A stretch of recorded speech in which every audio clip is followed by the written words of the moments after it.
Time for the grand final, everybody. And already apologies that we don't have a draft for this, but unfortunately, as the grand final took place, the internet at the Airbnb in Spain where I stayed decided to make a bit of a nosedive, and so I couldn't cast it live, so we're going to do it now from this series here.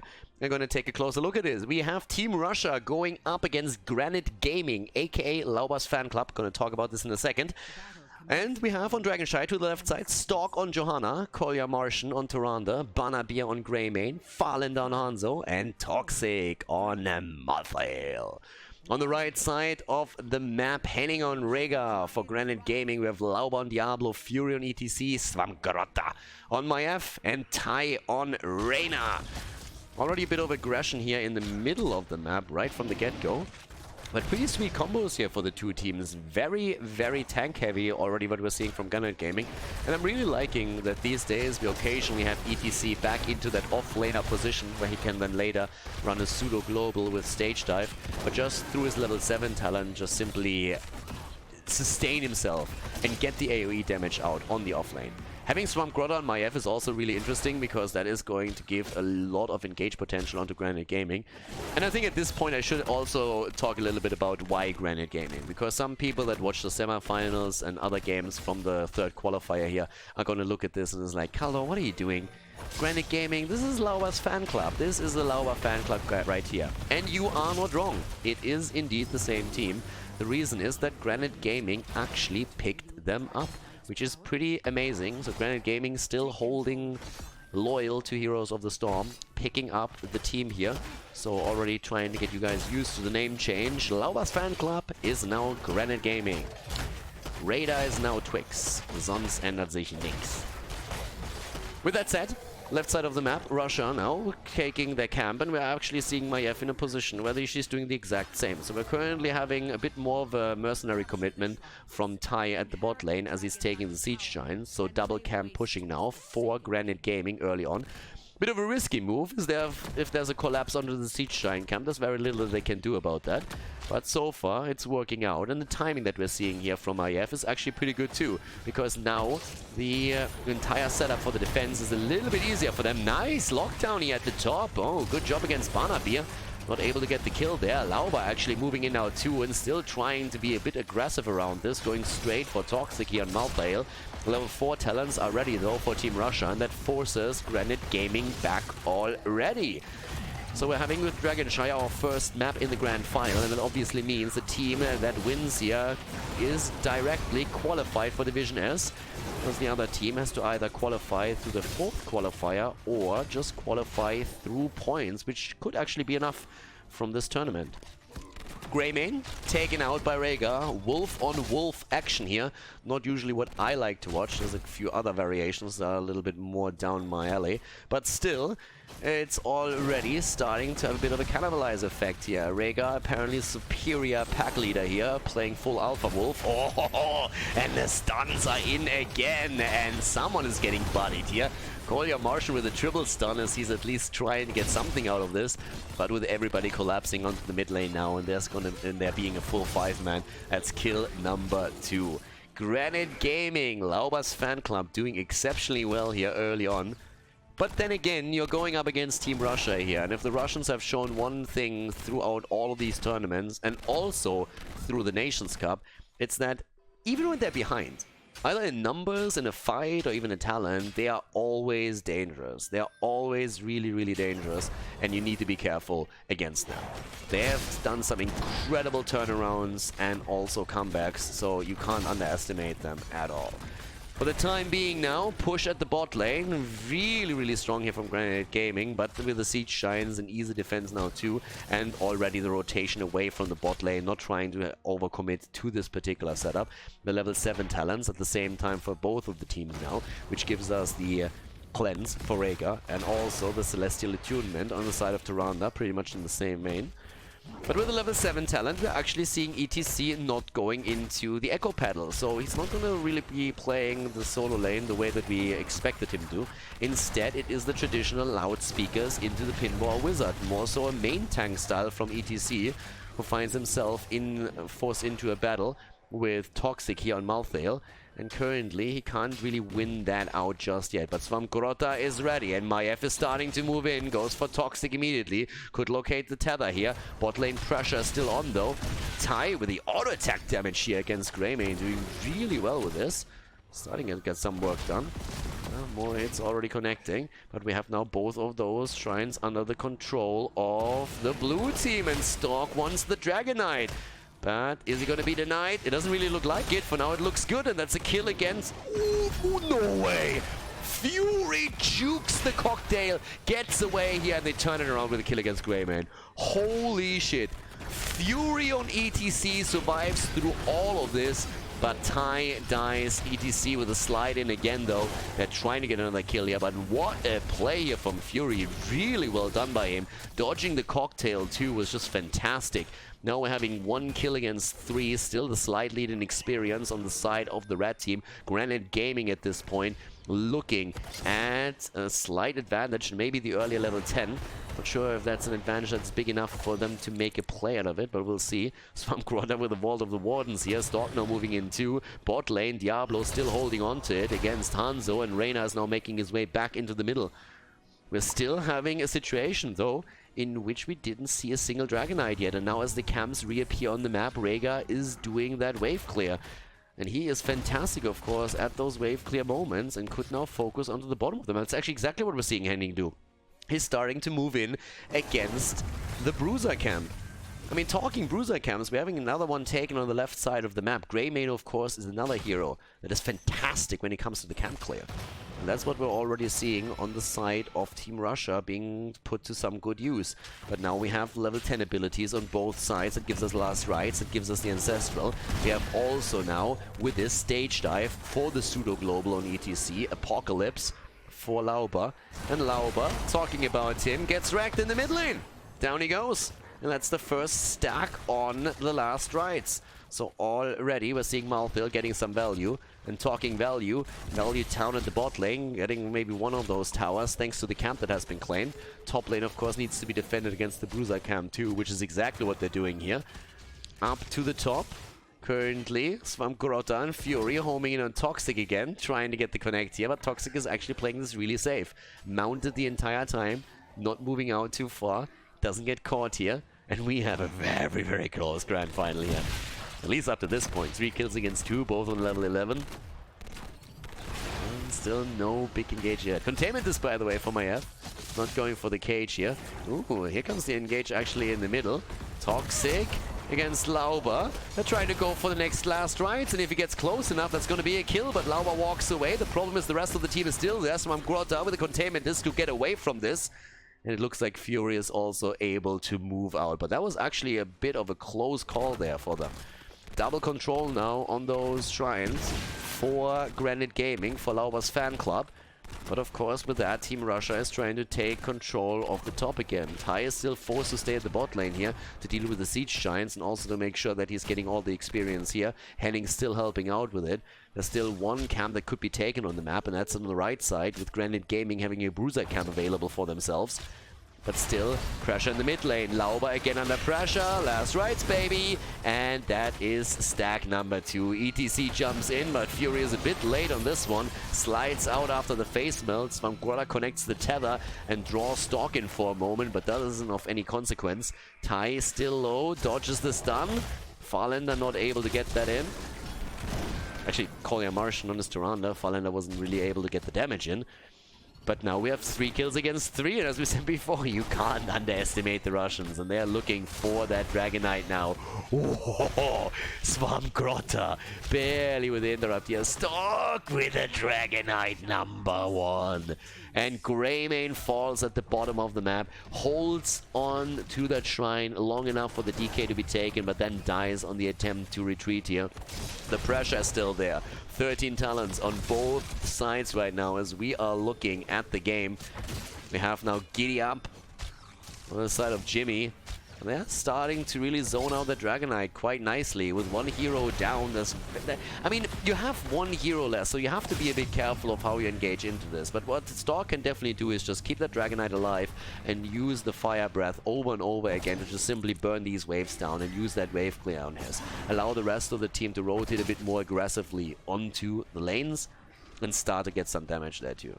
And also, of course, taking the Dragonite denies it to your opponents. That's another big tool for them. And they have another 20 seconds here. They already broke through the wall. They can go in a bit deeper for this now and can start to work on the keep. So the patience that we're seeing from Stork, from Team Russia, is actually paying off. They get more damage in against the structures. They won't be able to get the fort completely. But this was definitely still a winning trade for them. Even though in experience, it is still dead even. Tyrande, by the way, on 9 stacks.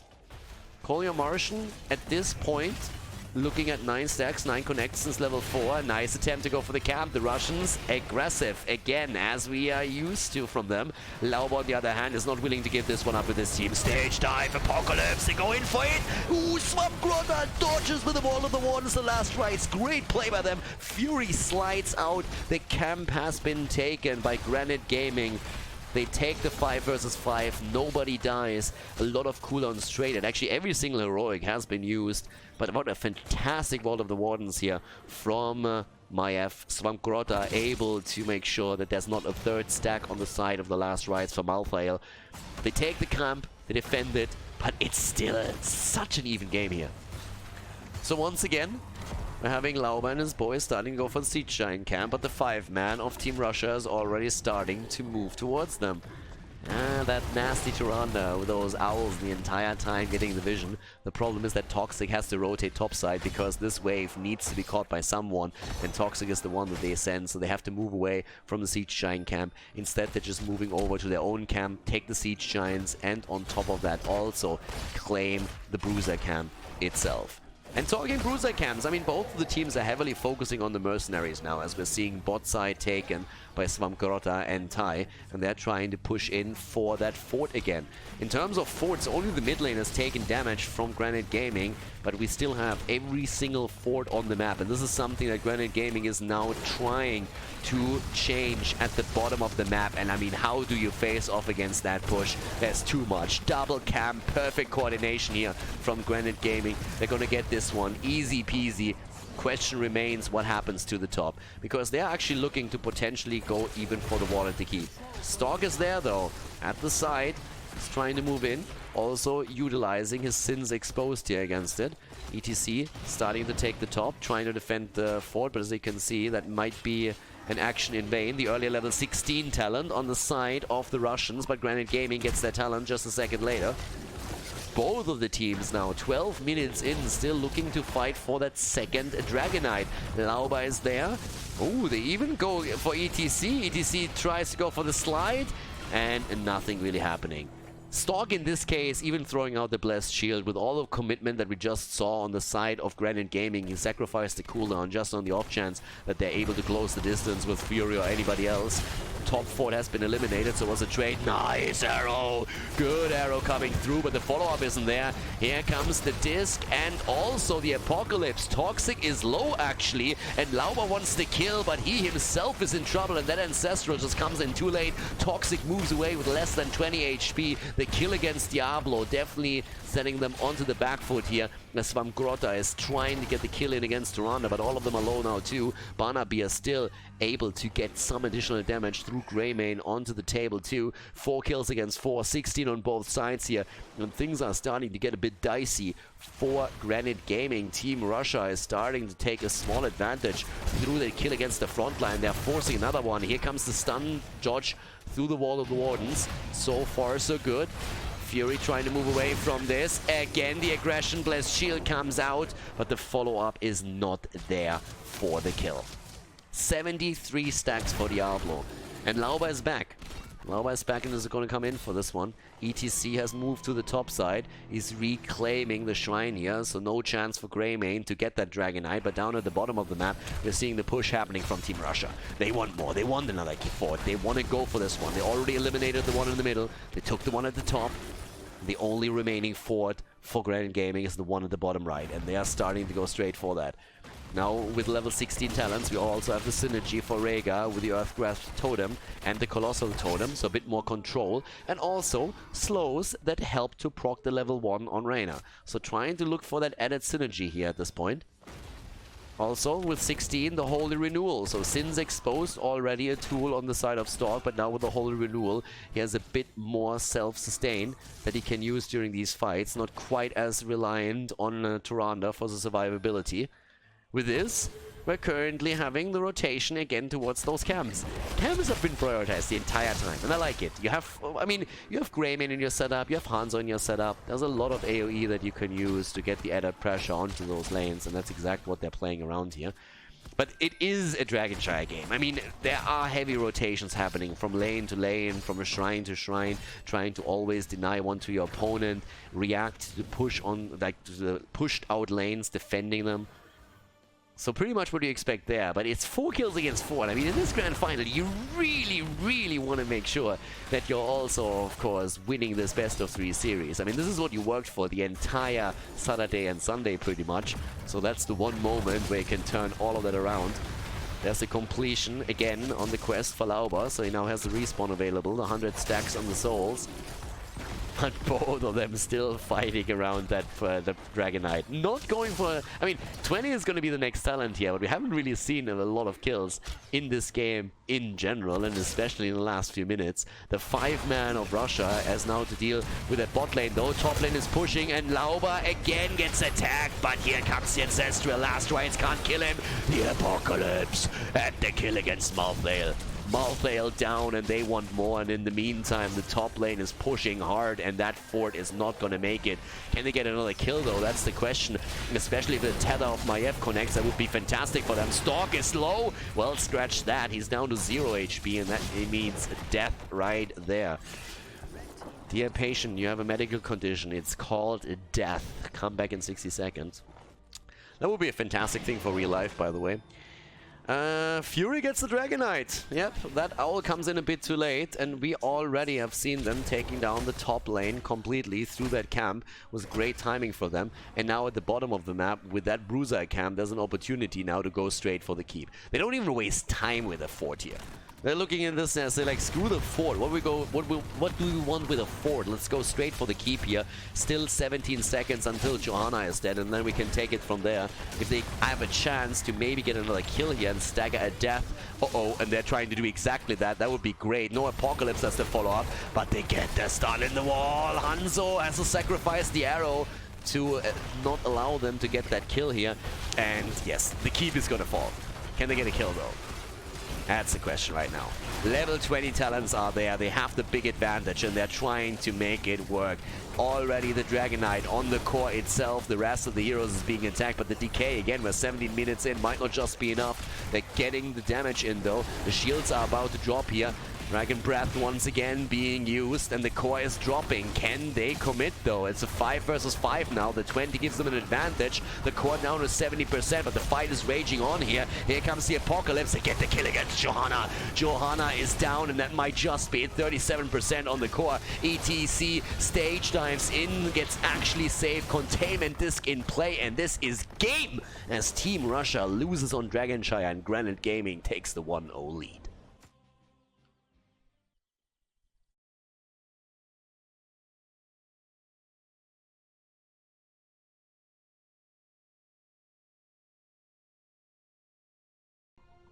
Game number 2, Granit Gaming, aka Lauber's Fanclub. They are in the lead against Team Russia after the initial match on Dragonshire here at the grand final of qualifier number 3. And on the left side, we now have Nubarak for Stork. Gets one of his best heroes. We have Toxic on Arthas, Kolya Martian on his Malfurion. I mean, this is pretty much them going into a Walmart and saying, I want this, and this. Farlander on Hanzo and Banabi on Junkrat is like a dream comp for them. And on the right side we have Granit Gaming with Henning on Tyrande, Fury on Thrall, Lauber on Garrosh, Tai on Tracer, and Svamgarota on Jaina. Tai on Tracer was a lot of fun to watch when the UK played in the Nations Cup, and of course on top of that we're also now going to see Svamgarota on his Jaina, so this could be a really good one. I mean, for the time being, still important to mention that even if you don't win the qualifier, both of these teams are very, very likely to qualify for Division S one way or another, just simply through the point system when you gather those points. But obviously, you want to be one of the teams that qualifies directly for Division S, and that there's no questions unanswered. And so far, Granit Gaming has been doing well. I mean, there were a couple of moments on the first map where it looked a bit iffy, but Team Russia was just not able to stop that power push to the top bot lane that was lined up with not only camps but also a Dragonite. 1 minute into the game, we have the camps opening up, by the way, and the rotations are starting towards the first item camp, so we're going to see those turrets claimed early. Still, we have also Fury trying to get his stacks together on the Echo of Elements. But outside of that, the map pretty much being played as you would expect. So both of the teams, 1 minute in, immediately going for the turret camp. We're still having teams scouting out if someone is active at the healing beacon at the top side, which so far wasn't the case. But you still have to be ready to start the rotation if it ever happens. For the time being, though, bot lane with 2 pushing the wave out and making the quicker rotation towards the top. So it seems like Granit Gaming is going to try and make the play here. Having the faster rotation towards the camp. Lauber is already using the aggro, and they're going for it. Arthas is still stuck at the bottom of the map and is now starting to move up to the top. And Granit Gaming is currently letting this slide, saying like, maybe this is not the best move here. Bit too tricky, bit too risky. Let's just let that slide, at least for now. That said, level 4 talents for both of the teams are now in. Fury is still having some trouble to get his Echo of the Elements completed here. We're 2 minutes and 10 seconds in, but he's currently only sitting at 9 stacks on the Echo of Elements. Went also into the Frost Wolf pack. And so far, Toxic is doing pretty well trying to deny these stacks to his opponent. I mean, what you need to do as a player is you're trying to stand on the minions that are getting low so that the Chain Lightning can't hit them directly. So that's something that Toxic can do in order to make it harder.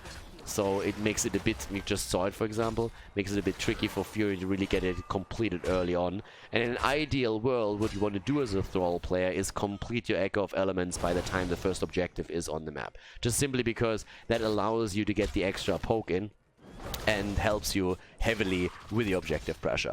So that's something that he can try and do, but if you have an opponent that plays well and knows how to delay that, then you will have to rely on that one charge on the Chain Lightning. Be it as it stands, though, we have at the top lane an attempt to go for Junkrat. Tai is sitting there, but Barnaby paid attention. I mean, if you know that a Tracer is on the other side, you know to be careful. Swamgrota, by the way, talking about careful, is to be very careful. He's also the one that holds the turret. But that means that for now, we have Team Russia starting to claim the advantage on the control point. And this is actually a pretty significant advantage at that. 42% already. Now, Tai is still pushing the top lane here.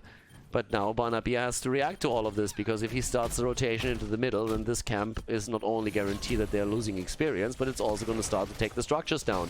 So with 67% on the board, Team Russia abandons, at least for the time being, the control point. Stalk a moment too late to go for a contested move. Actually, they still get it here.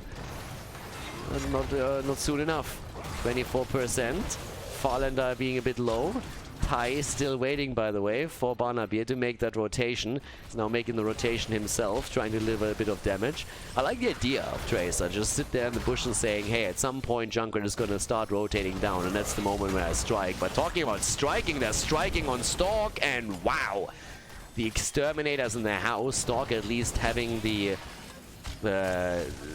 thought, like, I'm missing the training a little bit, but at least like he had the nerves to just put the turret down real quickly. I mean, this is something that you will oftentimes forget in that moment, but he made sure that that turret doesn't end up in the hands of his opponent.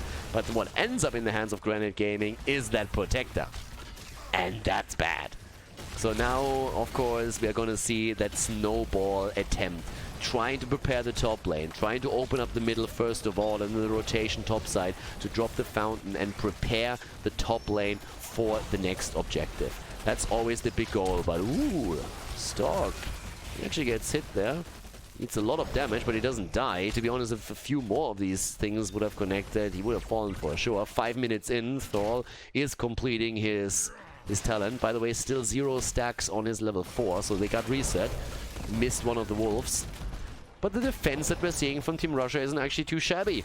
I mean, right now, of course, the idea is still to go for the fountain here, and with the turrets down, there's a good chance that thing is still gonna die, and, well, that delivers it pretty quickly.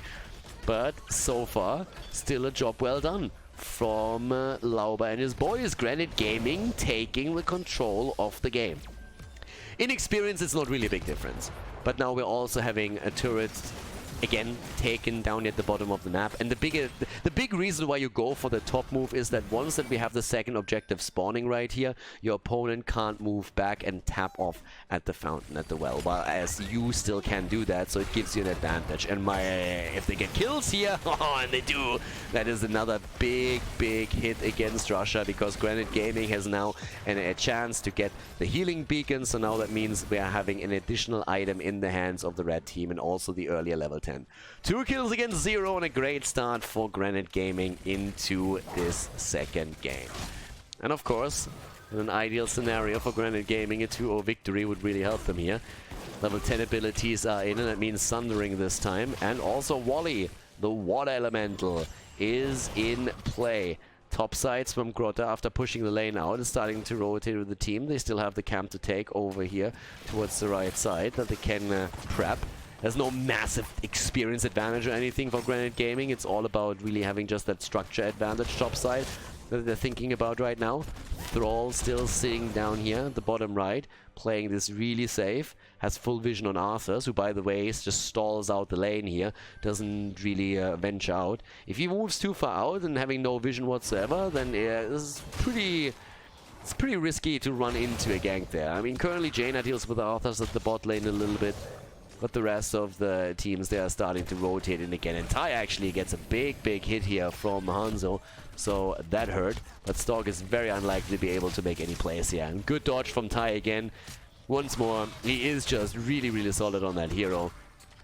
I would say Tracer and Liming probably his trademark heroes so far, at least when we saw the UK play. Those were the ones where he really made the biggest impact.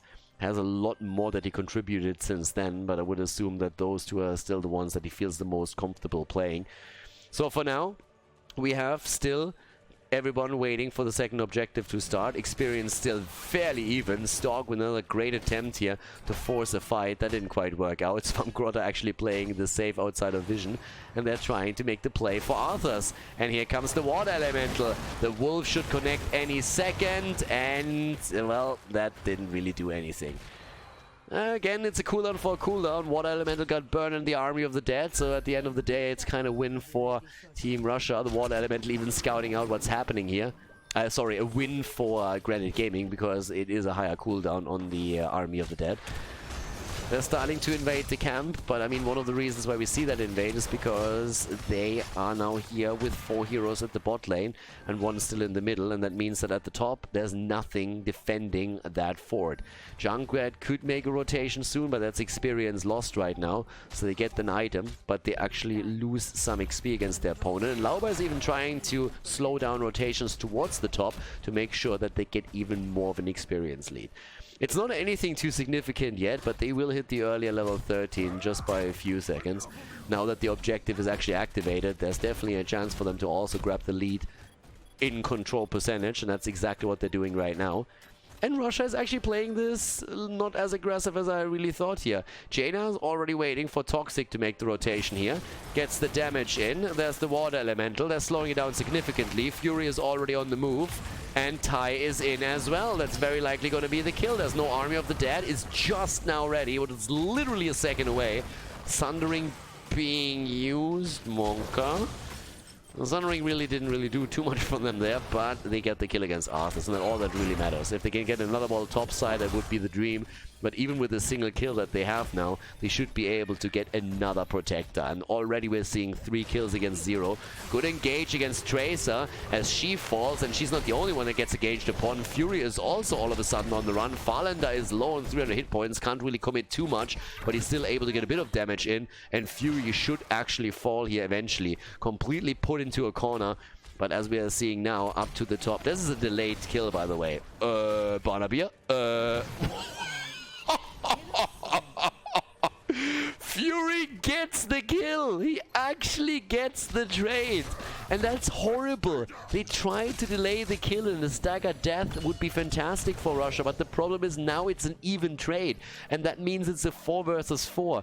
If Junkrat would still be alive, even with Tracer coming back, they would have the position on the point itself. But with Junkrat get taken out and it being a 1-for-1 trade, it's not really a stagger death. You find yourself in an even fight at the top lane with your opponent already holding on to 99% on the core. That was... yeah, that was not planned at all. That was really unfortunate for them. And oh my god, Toxic gets taunted here but pops the army.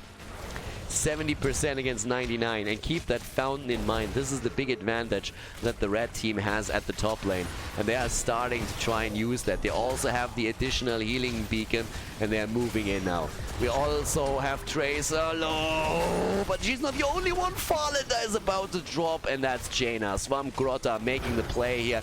The taunt as Lauber tries to go in for Stalk. They get the Sundering in for even more stuns, and that's the end of the buck as well. A noob got wrecked as we have the Beetle go down. And here comes the spam of the grenades, but of course that's protector number 2. I mean, this is like a no-brainer here. 6 kills against 2, and that is by now a massive lead in experience. Granit Gaming is starting to really run the show here. They already are about to get the level 16 talent, and that is going to give them a massive advantage for this push in particular, that they're going to try and use 16 talents, 4 kills advantage, 1 fort already down, so experience is going to increase for them over time now as well. They're moving into the middle and they're trying to get the second fort, and that's easy experience right there. With a rotation to the bottom of the map as the third objective, of course, spawns bot side, you're always going to try and drop that fountain, and this is an easy feat to accomplish with an 87% HP protector plus 30 seconds remaining. Absolutely undoubtable. 25. Ooh, wow. Yeah, Malv, you need to be a little bit careful. That singed his green beard a little bit right there, and if he doesn't pay attention to it, then that's not the only thing that's going to get singed. So yeah, they're going to get the third fort as well, and that is now a massive, massive lead in passive experience. I mean, passive experience is now going to skyrocket from here on out for the red team. 3 forts down, and you haven't lost a single one yet? Damn, son. That is going to give a massive, massive lead over to Granit Gaming as time progresses. And Stalk and his boys, they know that too. They're trying to make this a fight now. They have 16 talents, so for now they could force the fight. But with Junkrat being so far away, apparently they were not really willing to commit to the cocoon, especially with Tracer being around here. Of course, Epicenter as a level 16 talent choice. Great if you're diving into those 5-mans, but yeah, level lead and 3 forts down. You can actually imagine how that is going to look in just a few minutes. At this point, Russia has to do something. They need to start making some plays here. And they're trying to make an aggressive play for this, but already the throw as Toxic has to pop the Army of the Dead, moving in from the side again. Toxic is completely isolated from the rest. Here comes the engage though against Garrosh. Sundering saving them for now. Farlander nearly dying to Ty's bomb, but Tracer is not able to get that kill secured just yet. In comes Tranquility, saving them for now. Exchange of turrets right there, but no one has fallen in that encounter yet. Massive exchange in cooldowns once again though. But still all of the forts gone. And it's not just only about the structural advantage on the map and now having the opportunity later on to use this as a fallback option and tap off at the fountain again. It's just really that passive experience that is such a huge, huge asset now. And of course, they're going for another healing beacon too. And why wouldn't they? They are in a position where they have the control over the map. They had Division 2, so they go for the healing beacon, and they have the item advantage once again. 18 versus 16 now, and we're watching a race against 20 at this point. Race against 20 for now. Down to the right side. Camps taken. Same gonna happen on the left side. This is just them going through the motions, basically. You go through the motions here. You're trying to set up a couple of potential traps. Barnaby is getting attacked, gets stunned, and that's a kill. Easy peasy, Lauber and Ty, the dream team right there. Look at that. Perfect play, perfect position. And even with Banamir pretty much sniffing it out, it just wasn't enough. Lauber is able to walk in, uses the Indomitable, throws him over, stands out. Ty is ready. Bam, bomb connects, and that's a kill right there. 5 kill advantage now, and Team Russia is all of a sudden massively on the back foot. I mean, your opponent is about to grab level 19. The objective hasn't even been announced yet, so they might even get level 20 for that fight. And that's the big problem right there. Volskaya can be pretty snowbally. It can be pretty snowbally. So now we have half a minute until we see the Protector active, and only 1 level away from 20. Granit Gaming is in an amazing position to secure themselves a direct spot in Division S. And Team Russia knows it. They need to rotate topside to deal with the mercenary camp and also the catapults. At the bottom of the map, Lauber has already taken position here. Looks like we're going to see turrets ready in 17 seconds, but it's of course experience that they're looking for right now. Granit Gaming is looking for the XP. They're playing this a bit safe. They're even getting the advantage at the bot lane right now, as Lauber is getting the progress bar in their favor. But they can just simply delay this for a little bit longer. Look how deep Ty is right now.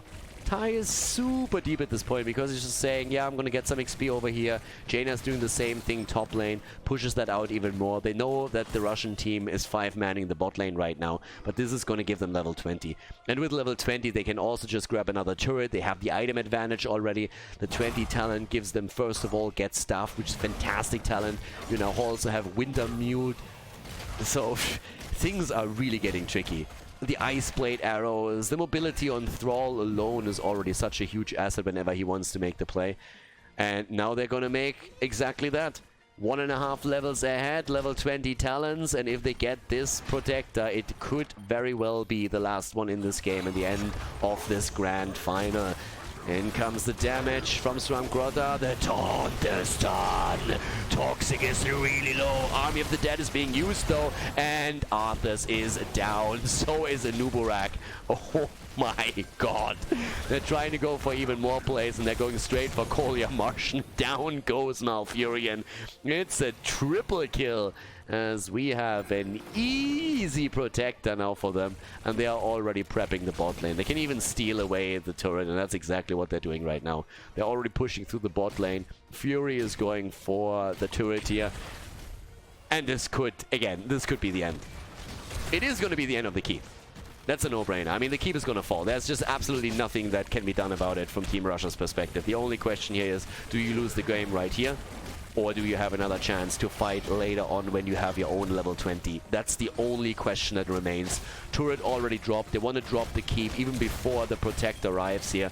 It's 14 seconds, 10 seconds until Malfurion is back. The keep is already down and things are not looking good at all. At all for Team Russia.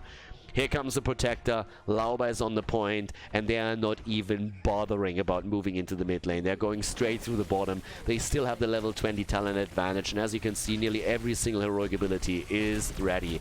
And they are going for core.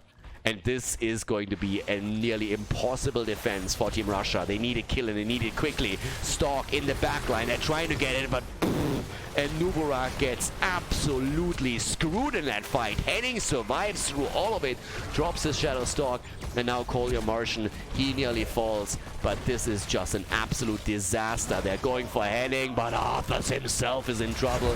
Great move as the Protector gets entered by Tyrande. She keeps herself alive. That's the kill against Junkrat right here, and that has to be game. That simply has to be game. This is Granit Gaming qualifying for Division S right here. They drop the core with the help of the Protector. Arthas is dead. It's a triple kill. They go for Farlander, make it a quad, and Kolya Martian is the only survivor. He's trying to rush away, but it doesn't matter anymore. This is Granit Gaming qualifying for Division S as they take down Team Russia with a 2-0 victory.